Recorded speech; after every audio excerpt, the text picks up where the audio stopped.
Uy, tumatawag si Pot DJ! DJ! Oh, hello Pot. Ako! May masamang balita. Ikakapon ka daw. Ano? 2 bayag pa. Mantado manananggal na yun Sabi niya? Oo! Manda sa akin yung manananggal na yun Sige, salamat brad Ako lang bahala doon. Huwag naman ni ma'am. Nandito ka pala Oh, Ano sasabi mo, papakapon mo ko? ipapakapon kita kasi babaero ka. Ano ko, aso? Pangatlo na yung babae lang yan mo, ha? Aso lang kinakapang, walang nyakang ngayop ka. Tay, anong ginagawa niyo? Yan, nanay mong abnormal.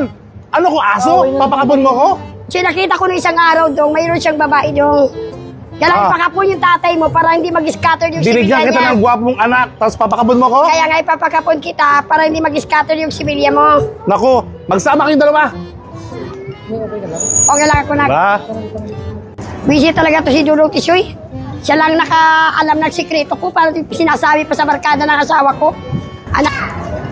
Ano Tisoy? Oh, Binang. Kariyak. Bakit bilang?